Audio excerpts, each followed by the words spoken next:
کہ پہلے ذرا سا ہم بات کرتے ہیں کہ اسلام آباد کے اندر یہ کیا کرنے کی کوشش کر رہے ہیں. انہوں نے پہلے کیونکہ یہ بھاگنا چاہتے تھے الیکشن سے، تو انہوں نے جون کے مہینے کے اندر ایک ترمیم کی اور اس ترمیم کر کے انہوں نے یونین کونسلز بدل دی، اس کی تعداد بدل دی تاکہ دوبارہ سے اس کی جو ہے وہ کیا بولتے ہیں اس کو ڈیلیمیٹیشنز جو ہیں ہلکا بندی دوبارہ کی جائے اور اس کے اندر ٹائمز آئے اور وہ الیکشن ڈیلے ہو. اس وقت بھی چیف جسٹس اسلام آباد ہائی کورٹ نے فیصلہ کیا اور انہوں نے اجازت دے دی. انہوں نے کہا کہ اس کے بعد اب جو ہے وہ شیڈیول کے بعد جو ہے کوئی بھی قانون بھی نہیں بدل کے یہ کیا جا سکتا، اور اگر کیا گیا تو ظاہر ہے اگر قانون کورٹ کے فیصلے کے خلاف بات ہو رہی ہے تو وہ توہین عدالت کے مترادف ہے. انہوں نے ابھی کوئی ہفتہ رہ گیا ہے، جون کے مہینے میں انہوں نے یونین کونسلز بنائی 101 یونین کونسلز. اسلام آباد کی آبادی بڑھ گئی، ٹھیک فیصلہ ہے کہ جی 101 یونین کونسل کی ضرورت ہے، اسلام آباد کی آبادی بڑھ چکی ہے. دسمبر کے مہینے میں الیکشن سے ایک ہفتے پہلے ان کو خیال آیا کہ اسلام آباد کی آبادی بڑی بڑھ گئی ہے. پتہ نہیں 6 مہینے کے اندر اسلام آباد کی کون سی آبادی بڑھی ہے، اور انہوں نے کہا جی اب 101 سے 125 کر رہے ہیں. اب یہ ہماری عدلیہ کا بھی امتحان ہے، یہ واضح طور پر نظر آ رہا ہے. بالکل اس میں کوئی شک نہیں کہ مقننہ کو ایک اختیار حاصل ہے قانون بنانے کا، اسمبلی کے پاس یہ اختیار ہے قانون سازی کا، لیکن وہ قانون سازی اگر بدنیتی کے اوپر ہو اور آئینی حق جو عوام کو ملا ہوا ہے اس کو چھیننے کے لیے ہو تو ظاہر ہے کہ وہ قانون اس کی اجازت نہیں دیتا. اور یہ عدلیہ کا بھی کل امتحان ہونے والا ہے، نوٹس اس کا لے لیا گیا ہے. لیکن آپ دیکھیں کہ کس طریقے سے یہ جمہوریت کی جو بنیادی اصول ہیں ان کو پامال کرنے کے اوپر آئے ہوئے ہیں. اور کیا وجہ اس کی ہے؟ صرف سادہ سی وجہ یہ ہے، خوف زدہ ہیں. کس سے خوف زدہ ہیں؟ دو یہ لوگوں سے خوف زدہ ہیں. ایک عمران خان سے خوف زدہ ہے، اور وہ پہلے بھی عمران خان کا خوف تو ان کو پہلے بھی تھا. اب یہ پاکستان کے عوام سے خوف زدہ ہیں. جہاں ان کو عوام کے پاس جانے کے لیے کہیں سامنے نظر آتا ہے تو یہ پوری کوشش کرتے ہیں بشمول آئین کو کی تخریب کرنے کے لیے، سبورژن آف کانسٹیٹیوشن کر کے کہ کس طریقے سے بھاگا جا سکے الیکشن کے لیے. اب لاہور کے اندر دیکھیں کیا ہو رہا ہے. آپ کے خیال میں کوئی پاکستان میں ہے جو اس بات پہ یقین رکھتا ہے کہ ان کو اچانک سے ایسا لگا ہے کہ وہ جو چیف منسٹر ہیں وہ اپنی میجورٹی کھو بیٹھے؟ یہ جس دن تک اعلان نہیں ہوا تھا کہ اسمبلیاں تحلیل ہو رہی ہیں، پہلے تو ان کو یہ اس خوش فہمی کے اندر بیٹھے رہے کہ وہ نہیں عمران خان نے تو اعلان کر دیا لیکن وہ کریں گے نہیں. پھر اس کے بعد جب دوبارہ اس کی تصدیق ہو گئی پھر انہوں نے کہا کہ نہیں عمران خان تو کرنا چاہتے ہیں، پرویز الہی بھی نہیں کریں گے. جب پرویز الہی بھی ساتھ بیٹھ گئے اور اعلان ہو گیا تحلیل کرنے کا تو ایک دم سے اچانک ان کو یاد آیا کہ اس چیف منسٹر کی تو اکثریت ہی نہیں ہے. اب گورنر صاحب نے جو خط لکھا ہے وہ خط پڑھیں کو سمجھ نہیں آتی، بندہ اس کو خط کو پڑھ کے ہنسے یا روئے. حسنین بہادر درشک کہتے ہیں کہ پارٹی کے خلاف ہو گیا، ناراض ہو گیا ہے. اور بھائی حسنین بہادر درشک کی تو بات سن لو، وہ کیا رہا ہے. وہ کہتے ہیں کہ پرویز الہی کی اور عمران خان کی اور تحریک انصاف اور پی ایم ایل کیو کی آپس کے اندر جو ہے وہ پتہ نہیں کیا دوریاں پیدا ہو گئی ہیں. انہوں نے پھر پارٹی کا اجلاس کر کے دوبارہ تصدیق کر دی اس بات کی. پرویز الہی بار بار کہہ رہے ہیں کہ میں ابھی بھی عمران خان کے فیصلے کے ساتھ کھڑا ہوں اور تحلیل کے فیصلے کے ساتھ کھڑا ہوں. ایک اور کسی کا پتہ نہیں اسی طریقے کا کوئی مزاحیہ قسم کا ایک اور اس کے اندر کوئی وجہ دی ہوئی ہے. لیکن یہ ساری قوم کو نظر آ رہا ہے، نہ ان وجوہات سے کوئی تعلق ہے نہ یہ اکثریت کا سوال ہے. خوف کس چیز کا ہے؟ خوف اس بات کا ہے کہ کہیں ان کو عوام کے پاس نہ جانا پڑ جائے، ان کو ووٹ نہ مانگنا پڑ جائے. تو آپ کی تمام جو پاکستان کے اندر پچھلے 8 ماہ کے اندر عمران خان نے پاکستان کی تاریخ کے سب سے بڑے جلسے کیے، جلوس نکلے، جو 75 سے 80% الیکشن ہوئے وہ تحریک انصاف جیتتی رہی. آپ ان سب چیزوں کو بھی اگر نظر انداز کر دینا تو صرف اس وقت آپ کو اس امپورٹڈ حکومت کے جو یہ فیصلے نظر آ رہے ہیں، جس طریقے سے پہلے وہ کراچی کے الیکشن سے بھاگے، کراچی اور حیدرآباد کے. میں وہاں پہ زمین کے اوپر کیمپین کر رہا ہوں کراچی میں، 3 دن کیمپین کی. آخری دن کے آخری جلسے رات کو 11 بجے میں جلسے میں پہنچا، بریکنگ نیوز آ گئی جی کراچی کے الیکشن ملتوی ہو گئے. بھائی کیوں ملتوی ہو گئے؟ کہتے ہیں جی بارشیں بہت زیادہ ہیں کراچی کی. یار ہم زمین پہ کھڑے ہوئے کراچی میں، کون سی بارشیں تھی وہ بہت زیادہ؟ کراچی کا الیکشن ملتوی، اسلام آباد سے بھاگ گئے، پنجاب کے الیکشن سے بھاگ رہے ہیں، خیبر پختونخوا کے الیکشن سے بھاگ رہے ہیں. یہ لوگ جو ہیں ان کو بات سمجھ میں آ گئی ہے کہ عمران خان سے سیاسی مقابلہ نہیں کیا جا سکتا، اس لیے پہلے انہوں نے کوشش کی کہ قانونی طریقے سے عمران خان کو گرایا جائے. وہ جو کہتے تھے کیا لوگ کہ ٹیکنیکل ناک آؤٹ، میں بار بار لوگوں کو سمجھاتا تھا بھائی ٹیکنیکل ناک آؤٹ کی بھی کوئی گنجائش نہیں ہے. وہ توشہ خانہ کا کیس خدا پہاڑ نکلا چوہا، اس کے اندر سے کچھ نہیں نکلا. اور مجھے بڑی خوشی ہے اسلام آباد ہائی کورٹ نے جو فیصلہ کیا ہے، لاہور ہائی کورٹ نے فیصلہ کیا ہے کہ وہ توشہ خانہ کے جو پرانے تمام جتنے ریکارڈز ہیں وہ سب ذرا عوام کے سامنے لا کے رکھے نا، کورٹ کے سامنے لا کے رکھے. شاید اسی کے لیے جیسے ہی وہ فیصلہ ہے، اگلے دن گور بلوچ نے جو الیکشن کمیشن آف پاکستان میں عمران خان کے خلاف توشہ خانہ کا کیس کیا ہوا تھا وہ انہوں نے وڈرا کر دیا، اس کیس سے ہی بھاگ گئے. توشہ خانہ ٹرائی کیا، پتہ نہیں کیا کیا، توہین عدالت، توہین مطلب ہر چیز جو یہ کوشش کر سکتے تھے وہ بھی تمام ناکام ہو گئی. سیاسی میدان میں بھی ناکام ہو گئے، عدالتوں میں بھی ناکام ہو گئے. پھر انہوں نے کوشش کی کہ عمران خان کو جسمانی طور پر ہی ختم کر دیا جائے، قتل کر دیا جائے. ان کو منصوبہ بنا کے، باقاعدہ منصوبہ بنا کے قتل کرنے کی کوشش کی. لیکن بھول یہ گئے کہ انسان کی جان جو ہے، اس کی موت جو ہے، وہ اللہ تعالیٰ کا فیصلہ ہے، وہ ان لوگوں کا فیصلہ نہیں ہے. وہ کسی انسان کے ہاتھ میں نہیں ہے، نہ کہ ان جیسے بزدلوں کے ہاتھ میں ہو. اللہ تعالیٰ نے ابھی عمران خان سے اور بہت کام لینے ہیں اس قوم کے لیے، تو وہ بھی ان کا منصوبہ ناکام ہو گیا. اس کے بعد انہوں نے جعلی وہ آڈیو چلانی شروع کر دی. پھر تم سمجھ نہیں آتی ہے، خدا کا واسطہ اپنے آپ کو مسلمان کہتے ہو، ذرا کو پڑھ تو لو قرآن کے اندر لکھا ہوا کیا ہے. جس طریقے سے موت اللہ تعالیٰ کے ہاتھ میں ہے، اسی طریقے سے انسان کی عزت اور ذلت جو ہے وہ بھی اللہ تعالیٰ کے ہاتھ میں. کوئی وزیر اعظم کی کرسی سے نیچے اتر کے عوام کے دلوں کے اوپر راج کرتا ہے اور لوگوں میں اس کی عزت اور اوپر چلی جاتی ہے، اور کوئی وزیر اعظم کی کرسی پہ بیٹھ کے ذلت اور رسوائی کے علاوہ اور کچھ نہیں دیکھتا. تو تمام حربے ان کے ناکام ہو چکے ہیں. اب دونوں اسلام آباد والا بھی معاملہ، اور مجھے لگ رہا ہے کہ انہوں نے آخرکار جو ہے لاہور کے لیے بھی، پنجاب کے لیے بھی کورٹ کے اندر ہی جانا ہے. عدلیہ کی طرف یہ معاملات جا رہے ہیں. تو یہ پاکستان کے عوام ظاہر ہے اپنی عدلیہ سے امید رکھتے ہیں، اور جو بھی فیصلے کیے جائیں گے اس میں یہ تناظر جو ہے اس کو ضرور سامنے رکھا جائے گا. کیونکہ انصاف جو کیا جاتا ہے وہ انصاف صرف قانون کے لفظوں پر نہیں کیا جاتا، حالانکہ یہاں پہ تو لفظوں بھی کیا جائے تو اس میں بھی فیصلہ جو ہے ان کے خلاف ہی آئے گا، امپورٹنٹ حکومت کے. لیکن یہ دیکھا جاتا ہے کہ نیت پیچھے کیا ہے، مقصد کیا ہے. اور دونوں جو کام ہو رہے ہیں، جو پنجاب میں کام کیا جا رہا ہے وہاں پہ اسمبلی کی تحلیل ہونے کو روکنے کے لیے، جو اسلام آباد میں کیا جا رہا ہے الیکشن کو روکنے کے لیے، دونوں جو یہ اقدامات ہیں بدنیتی پر مبنی ہے. عوام کی جو بنیادی حق ہے جس کے اوپر پوری جمہوریت کھڑی ہوئی ہے کہ عوام کو یہ حق حاصل کہ اپنی ووٹ کی بنیاد پر اوپر وہ فیصلے کریں گے کہ کون منصب اقتدار پہ بیٹھے گا اور کس طرف ملک کو لے کر جانا ہے. وہ عوام کا حق یہ چھیننے کی کوشش کر رہے ہیں. آخری کوشش ہے، یہ نظام زیادہ چل نہیں سکتا. جہاں پر یہ معیشت کو لے کر آ گئے ہیں وہ ایک اور ہی کہانی ہے.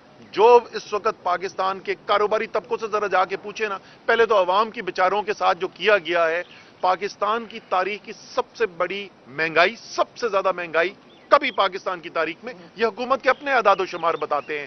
اور اب بے روزگاری پھیلنی شروع ہو رہی ہے. 15 لاکھ لوگ بے روزگار ہو گئے صرف ایک ٹیکسٹائل کی صنعت کے اندر. کسان سے جا کے پوچھیں اس وقت جو بدحالی ہے اس وقت کسان کی، جو لوگ کاروبار کرتے ہیں ان سے پوچھیں کہ اس وقت صورتحال کیا ہے، کہ ایک ایک ڈالر ملک سے باہر بھیجنے کے لیے کتنی مشکلات آ رہی ہیں. اور اس کا نتیجہ کیا ہوا ہے؟ اس کا نتیجہ یہ ہوا ہے کہ ایک جعلی ایک بلیک مارکیٹ کھل گئی ہے ڈالروں کے لیے، اور جو انٹر بینک مارکیٹ ہے، جو آفیشل مارکیٹ ہے اس میں، اور جو باہر کی جو بلیک مارکیٹ ہے اس کے اندر 25-25 روپے کا فرق ہو گیا ہے.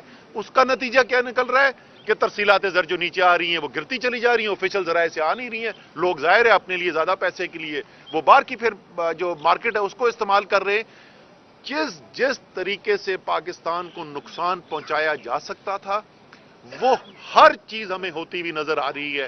یہ جو رجیم چینج آپریشن پاکستان کے اوپر کیا گیا، واضح بیرونی مداخلت، میں بار بار وہی الفاظ استعمال کرتا ہوں جو قومی سلامتی کمیٹی کے الفاظ ہیں، واضح بیرونی مداخلت کی بنیاد پر جو رجیم چینج ہوا، جو ضمیروں کی منڈی لگا کے رجیم چینج آپریشن کیا گیا، اس نے پاکستان کی جڑیں کھوکھلی کر کے رکھ دی ہیں۔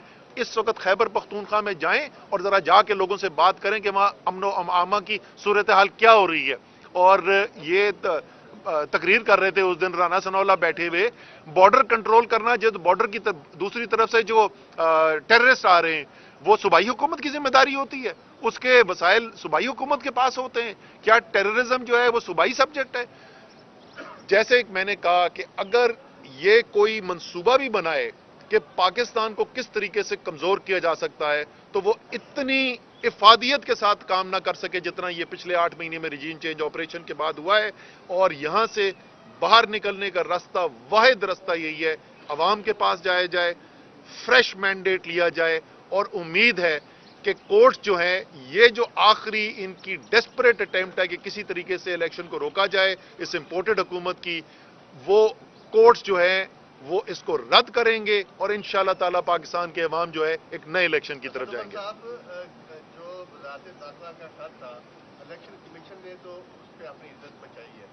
اب آج قومی اسمبلی کا اجلاس بلایا گیا ہے اور اس کے ایجنڈے کے اندر یہی 125 نشستوں والی بات ہو رہی ہے۔ آپ لوگ کہہ رہے تھے کہ قومی اسمبلی کا اجلاس غیر مقررہ مدت کے لیے ملتوی کر دیا گیا، ہم نے جانا تھا استعفوں کے والے سے، تو آج اجلاس ہو رہا ہے، آپ لوگ جائیں گے اور اس قانون سازی کو روکنے کی کوشش کریں گے؟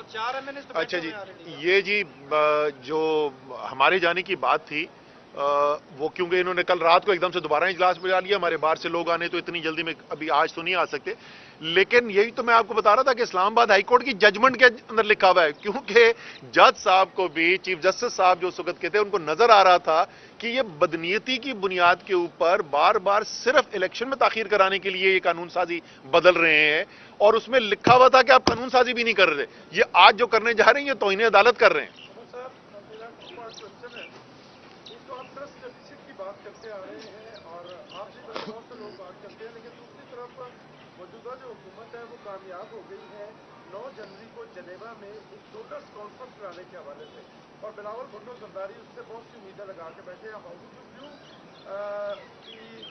Expected results right from that very conference? Number 1۔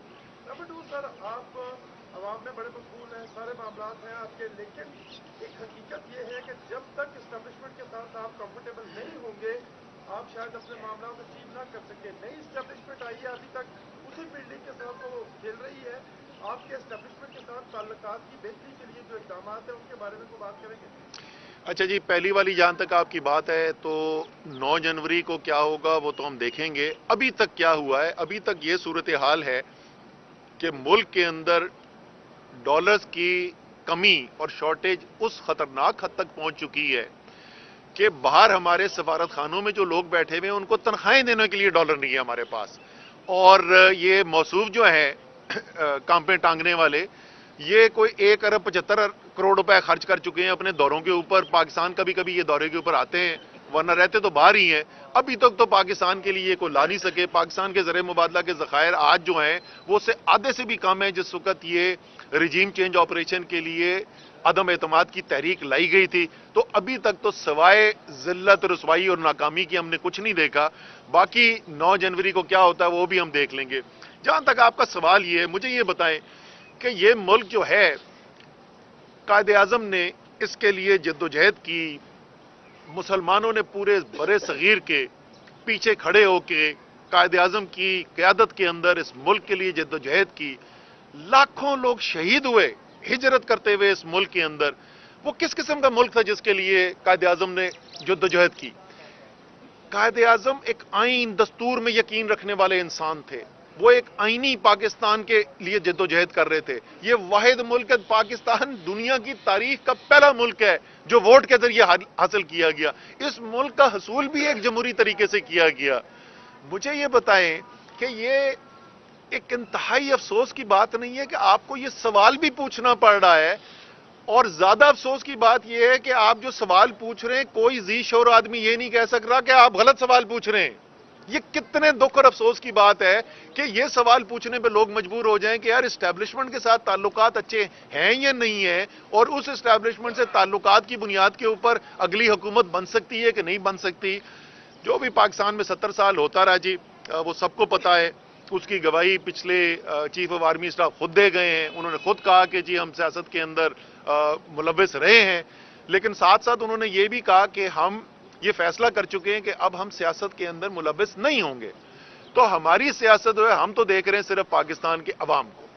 ایک سیکنڈ رک جا ٹکا خان، ہم دیکھ رہے ہیں صرف پاکستان کے عوام کو، نہ ہم اسٹیبلشمنٹ کی طرف دیکھ رہے ہیں، نہ ہم کسی بیرونی طاقت کی طرف دیکھ رہے ہیں، اور امید ہے کہ جو فیصلہ کیا گیا ہے کہ سیاست میں ملوث نہیں ہوگی فوج، کہ فوج اس پہ قائم رہے گی، ہماری تو یہی امید ہے۔ اچھا، آج آپ کی اسٹیٹمنٹ جاری ہوئی ہے اسد عمر صاحب، جو کل آپ کی غیر ملکی صحافیوں سے ملاقات ہوئی، لکھا گیا سب جانتے ہیں جنرل باجوہ نے امریکی انتظامیہ سے IMF کے معاملے میں مدد مانگی۔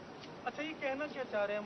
میں سمجھنے سے قاصر ہوں، غلط کیا یا صحیح کیا؟ وہ سوال مجھ سے یہ پوچھ رہے تھے کہ آپ کے وقت میں اگر فوج، میں ان سے کہہ رہا تھا کہ فوج کا سیاست میں انوالومنٹ نہیں ہونی چاہیے، لیکن اس کے علاوہ اگر فوج جو ہے ایک نان پارٹیزن جس کو کہتے ہیں کہ کوئی ایک پولیٹیکل سائٹ کی، ایک پولیٹیکل پارٹی کی حمایت نہیں، بلکہ ملک کی حکومت جو ہے اس کی حمایت کرنے کے لیے، یا اس کی حمایت ٹھیک لفظ نہیں ہے، مدد کرنے کے لیے، ساتھ معاونت کرنے کے لیے کوئی اقدامات کر رہی ہے تو اس میں کوئی حرج نہیں ہے۔ انہوں نے کہا جی وہ آپ کے لیے کرتے تو ٹھیک ہے، ان کے لیے کرتے تو نہیں ہے۔ میں نے کہا یار جنرل باجوہ کا خود سٹیٹمنٹ ہے کہ امریکن جو ہے وہ جو حکومت کے ساتھ انہوں نے کہا ہے کہ پاکستان کو ہیلپ کریں، کبھی ہم سے کوئی بیان سنا کہ غلط کیا؟ ہمیں کوئی اعتراض نہیں ہے، ملک کی بہتری کے لیے، معاونت کے لیے کوئی اقدامات کریں، ہمیں کوئی اعتراض نہیں ہے۔ اسد عمر صاحب، یہ بتائیے گا کہ جنرل باجوہ صاحب نے جو بات کی تھی وہ فروری سے آگے جا کے وہ نیوٹرل ہو گئے ہیں سیاست میں، اس سے پہلے آپ کی حکومت بنی یا اس سے پہلے ماضی کی بنی، کیا آپ کی حکومت بننے میں فوج کا کردار تھا؟ اور سیکنڈ چیز سر، پنجاب میں بلدیاتی الیکشن کے لیے 2 بار حلقہ بندیاں ہوئیں، وہاں پر آپ کی حکومت ہے، وہاں پر تاخیر کی گئی، نئی قانون سازی کی گئی، تیسری مرتبہ پھر حلقہ بندیاں ہو رہی ہیں۔ اسی طرح لگ ایسے رہا کہ جو اختیارات کی منتقلی ہے، جو سیاسی جماعتوں کی جہاں جہاں حکومت ہے وہ نہیں کرنا چاہ رہی، اسلام آباد میں بھی یہی ہے، پنجاب میں بھی یہی ہوا۔ اچھا، دو مختلف چیزیں آپ نے، پہلا والا جو سوال تھا اس میں، ہاں کشمیر نہیں، پہلے 2018 کے الیکشن میں کردار تھا۔ 2018 کے الیکشن نہیں، آپ نے پہلے جو کہا نا کہ فروری سے، پہلی بات تو میں آن ریکارڈ یہ کہنا چاہتا ہوں کہ جب تک وہ جا رہے تھے، میں یہ پہلی دفعہ نہیں کہہ رہا، میں ٹی وی پہ پہلے کہہ چکا ہوں، ہمیں تو نیوٹرلٹی نہیں نظر آئی تھی، پہلے تو میں یہ کہہ دوں۔ اب جو ہے نئی لیڈرشپ آئی ہے فوج کی، اب دیکھیں نیوٹرلٹی نظر آتی ہے کہ نہیں آتی۔ اس وقت ان مہینوں کے اندر تو ہمیں نیوٹرلٹی نظر نہیں آئی تھی۔ 2018 کے الیکشن کے اوپر یہ بھی میں ٹی وی پہ پہلے بات کر چکا ہوں، 2018 کے الیکشن میں بہت سی سیاسی پارٹیوں کو اعتراضات تھے، اور ان میں تحریک انصاف بھی شامل تھی۔ آپ سندھ میں ذرا جا کے پوچھیں نا لوگوں سے، سیاستدانوں سے پوچھیں، آف ایئر پوچھنا، آن ایئر ان میں سے پتہ نہیں کتنوں میں ہمت ہوگی بات کرنے کی، نہیں، ذرا ان سے پوچھیں کہ کدھر فون کالیں آ رہی تھی، کہاں جانے کے لیے، کون تحریک انصاف میں آنے کے لیے، پریس کانفرنس کے لیے آنے کے لیے آدھے راستے میں پہنچا ہوا تھا، اور فون کال آئی کہ آپ نے نہیں جانا ہے تحریک انصاف کے لیے، آپ الگ بیٹھے۔ تو 2018 کے الیکشن کے اندر شکایات صرف ایک طرف کو نہیں تھی، دونوں طرف کو شکایت تھی۔ ایک منٹ، اختیارات اچھا، آپ پنجاب کی بات، بھائی نہیں، کشمیر کے صرف نہیں، خیبر پختونخوا کے الیکشن مکمل ہو چکے ہیں۔ پنجاب کے اندر کبھی بھی بھائی میرے یہ نہیں ہوا کہ الیکشن اناؤنس ہو گیا، شیڈیول اناؤنس ہو گیا، ٹکٹیں ایلوکیٹ ہو گئیں، لوگ الیکشن کے لیے نکل گئے، ہفتہ الیکشن میں رہ جائے اور آپ جو ہے قانون سازی کر کے اس کو تاخیر کرا دیں۔ یہ اسلام آباد میں دوسری دفعہ ہو رہا ہے، یہ ہم نے کبھی بھی نہیں کیا۔ ایک سیکنڈ آن ریکارڈ ہم نے یہ کہا ہے کہ ساری سیاسی جماعتوں میں اور اداروں میں اس بات پر اتفاق ہے کہ عمران خان کا راستہ روکنا ہے۔ کیا آپ کو بھی اداروں کی طرف سے یہ پیغام دیا گیا ہے کہ وہ بھی اس بات پر اتفاق کرتے ہیں کہ عمران خان کا راستہ اصولت روکنا ہے؟ میرے خیال میں تو اس کا جواب مجھے نہیں، اس کا تو جواب جو ہے وہ اداروں کی طرف سے آنا چاہیے۔ ایک انہوں نے بہت بڑا الزام لگایا ہے، ادارے کہہ رہے ہیں کہ ہم اب سیاست کے اندر ملوث نہیں ہیں، اور ہم جو ہے وہ کسی کے طریقے سے فریق نہیں بنیں گے، اور کھلم کھلا پاکستان کا وزیر داخلہ جو ہے وہ سارے میڈیا کے سامنے بیٹھ کے، ساری قوم کے سامنے بیٹھ کے کہہ رہا ہے کہ ادارے جو ہیں وہ مکمل طور پہ سیاست کے اندر شریک ہو رہے ہیں، اور وہ فیصلہ کر رہے ہیں کہ کون آئے گا کون نہیں آئے گا۔ یہ اتنا بڑا الزام انہوں نے لگایا ہے، ہم تو نیوٹرل وہ ہیں یا نہیں ہے بعد میں فیصلہ کریں گے۔ رانا ثناء اللہ نے تو اعلان کر دیا کہ وہ نیوٹرل نہیں ہے، میرے خیال میں اس کا اداروں کو نوٹس لینا چاہیے۔ جس طرح کہا کہ عزت اور ذلت ان کا اللہ کے ہاتھ خیال میں ہے، اور خان صاحب کو اللہ نے طاقت دی ہے، عزت دی ہے، شہرت دی ہے، لیکن ابھی رانا ثناء اللہ صاحب کا بیان آیا ہے کہ جو خان صاحب آڈیو میں کہہ رہے وہ ویڈیو میں کر رہے ہیں، تو ان کا فرانزک کروایا جائے. تو آپ اس حوالے سے کیا کہتے ہیں؟ یہ آپ نہیں سمجھ رہے کہ ان کی مقبولیت اس سے متاثر ہو سکتی ہے؟ یار پچھلے 8 مہینے میں انہوں نے کون سا الزام تھا جو عمران خان کے اوپر نہیں لگا دیا؟ اس میں ایسے الزامات بھی تھے جو ایک انسان کو سمجھ میں آ سکتی تھی کہ یہ الزام لگے گا. ایسے ایسے الزام لگا دیے جو بندے کی سوچ سے باہر تھے. عمران خان کی مقبولیت 30% سے بڑھ کے 60% پہ پہنچ گئی. اور کون سا الزام بچا؟ کون سا ہے؟ توہین مذہب کا الزام عمران خان پہ انہوں نے لگایا اسی 8 مہینے کے اندر. توہین فوج کا الزام لگایا، توہین جمہوریت کا، توہین عدالت کا، پیسے کی مطلب کو جو الزام ہوتا تھا، جتنے وہ الزام لگاتے ہیں اتنی عمران خان کی مقبولیت بڑھتی جاتی ہے. وجہ بڑی سادہ سی ہے، ہر الزام جھوٹا ثابت ہوتا ہے، اور جب وہ جھوٹا ثابت ہوتا ہے عمران خان کی مقبولیت بڑھ جاتی ہے. یہ کاشف جمہوریت کی بات کی ہے. یہ بتائیے گا کہ یہی کابینہ ہے، یہی وکیل ہے قاضی عادل صاحب، جنہوں نے ایک دوسرے کرانے کا کہا ہائی کورٹ میں اور انڈرٹیکنگ کی، پھر وہی کابینہ وہی وکیل 125 دوسرے کی پٹیشن لے کے کورٹ جاتے ہیں. کیا تحریک انصاف ان حقائق کے اوپر جو حقائق نامہ کو وائٹ پیپر جو ہے وہ شائع کرنے کا ارادہ رکھتی ہے؟ نہیں، ہم تو اس وقت کورٹ میں گئے ہیں. علی ایوان صاحب نے جو ہے وہ توہین عدالت کی پٹیشن ڈالی ہوئی ہے، اس کی بھی ہیئرنگ کل ہے. یہ جو ہو رہا ہے بالکل کھلم کھلا توہین عدالت ہو رہی ہے. جو آئین ہے اس سے انحراف ہو رہا ہے، جو عدالت کے فیصلے ہیں ان کی توہین ہو رہی ہے، اس میں کوئی شک ہی نہیں. سر ابھی آپ نے جمہوریت کی بات کی. چودھری پرویز الہی نے کہا ہے کہ عمران خان احسان فراموش ہے، اور اب انہوں نے کہا کہ اگر جنرل باجوہ کے خلاف انہوں نے بات کی تو ہم برداشت نہیں کریں گے. آپ کیا کہتے ہیں؟ اب وہ پاکستان تحریک انصاف کے ساتھ دیں گے؟ جس دن پرویز الہی صاحب نے یہ کہا تھا نا، تو اس دن انہوں نے یہ بھی کہا تھا کہ تحلیل کرنے کا فیصلہ عمران خان کا ہے، اور آج بھی اس فیصلے پہ کھڑے ہوئے. میں پہلے بھی بول چکا ہوں بھائی، تحریک انصاف اور پی ایم ایل کیو 2 مختلف سیاسی جماعتیں ہیں. ہر بات پہ ہمارا اور ان کا اتفاق نہیں ہے. یہ ان میں سے ایک بات ہے جس کے اوپر ہمارا اتفاق نہیں ہے، لیکن اس وقت سیاسی طور پر ہم اتحادی ہیں، اور یہ بھی فیصلہ ہو گیا ہے کہ آگے بھی ہم اتحادی رہیں گے. سر ابھی آپ نے جمہوریت کی بات کی، اس سے پہلے آپ نے کہا کہ عدلیہ کو اپنا کردار ادا کرنا چاہیے. ایک طرف آپ کہہ رہے ہیں کہ فوج کا سیاست میں کردار جو ہے وہ ختم ہو جانا چاہیے، تو پھر سیاستدان اپنا ہر معاملہ ہی جو ہے وہ عدلیہ کو لے کے جا رہے ہیں، عدلیہ کو سیاست میں دخل اندازی کا موقع دے رہے ہیں. آپ نے شاید آئین پاکستان کا پڑھا نہیں ہے. پاکستان کے آئین میں یہ لکھا ہوا ہے کہ قانون بنانے کا اختیار جمہوریت ہے کیا؟ جمہوریت یہ ہے قانون بنانے کا اختیار جو ہے وہ مقننہ کو ہے، اور قانون کی اگر کوئی خلاف ورزی ہوتی ہے اس پہ فیصلہ عدالت نے کرنا ہوتا ہے میرے بھائی، وہ فیصلہ سیاستدانوں نے نہیں کرنا ہوتا. جی صاحب، آپ نے ایک ریٹائر آرمی چیف کے بارے میں گفتگو کی. جب وہ جب ان عہدے پر تھے تو تب آپ ان کے حق میں گفتگو کرتے تھے اور ایک پیج پر ہونے کے دعوے کرتے رہے. 3 سال میں جو آپ گناہوں میں شریک رہے ہیں اس میں، اس کی بھی معافی مانگیں گے کیا عمران خان صاحب؟ کیونکہ عمران خان کو لانچ کرنے والے فیض عبید اور یہ دونوں اس پورے چیپٹر میں شریک رہے ہیں، صحیح، اس پہ بھی معافی مانگیں گے؟ بالکل بڑا بہترین سوال ہے، اور مجھے اچھا لگا آپ نے کہ بڑی اچھی آپ نے اخلاقی زبان بھی استعمال کی سوال پوچھتے ہوئے. نوجوان جب سوال پوچھتے نا تو جواب سننے کا حوصلہ بھی رکھا کرو.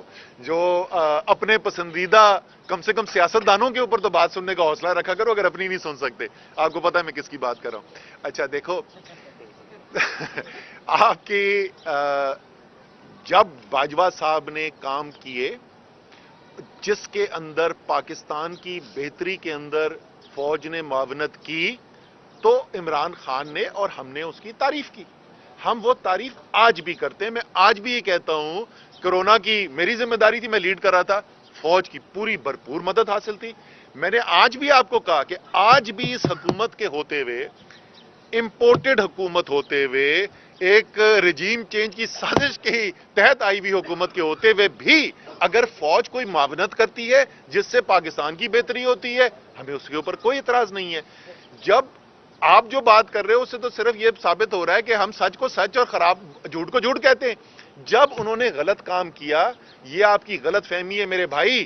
آپ کہہ رہے ہیں کہ جب آرمی چیف نہیں رہے تو اس کے بعد بات کی عمران خان نے، پھر اس کا مطلب آپ 8 مہینے پاکستان میں نہیں تھے. پھر میں آپ کو صرف یہ کہہ سکتا ہوں آپ 8 مہینے پاکستان میں نہیں تھے اگر آپ کے خیال میں عمران خان نے اس کے بعد بات کی. محمود الرحمان کمیشن آیا، اس نے 71 کے بارے میں کچھ چیزیں تاریخ میں جو ہے وہ رقم کر دی.